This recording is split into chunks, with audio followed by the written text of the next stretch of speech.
Čaute, ja vás vítam u môjho dnešného videjka a dneska to je ako rozoznať fake LPS od pravého. Nuž, keď ja nemám moc fake pečopákov, tak mám tu len zo pár rozdielov. A možno ich podbadať hneď. Skoro každý má vo svojej pečop zbierke nejakého fake pečopáka a možno ani o tom nevie. A tak som sa rozhodla natočiť toto videjko. No poďme na to.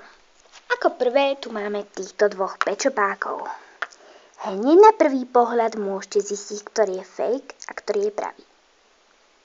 Jasné, že tento je fake. To vidno riadne. Ako to zistíme? Takže poprvé, na pravom LPS býva väčšinou značka LPS. Pričom na fake pečopákovi žiadna značka nie je. Možno tam niekedy je podľa toho, akého fake LPS máte.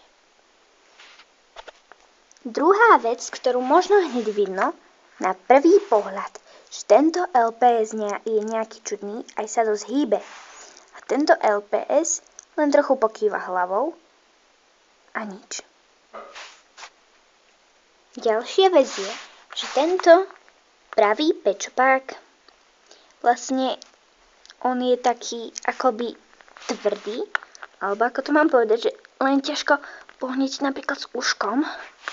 Pričom tento fake, pozrite sa, ak s tým uchom môžem hýbať, môžem ho natiahnuť, všetko možné, všelijako pokrúcať a je to fake. A posledná vec je, že keď si zoberieme pravého LPS a stisneme mu tváričku, tak to pôjde len trochu. Pričom na fake LPS sa mu hlava dá poriadne stisnúť.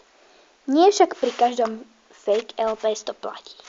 Vidíte, aj fake LPS môžete rozoznať hneď na prvý pohľad. Počkajte toto.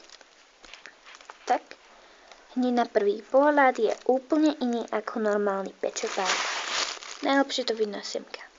Len hlavne si nemyslíte, že pečopáci z novej edície sú fake, keď sa s nimi dá dosť hýbať, aj hlava, aj proste telo, dá sa im dosť hýbať.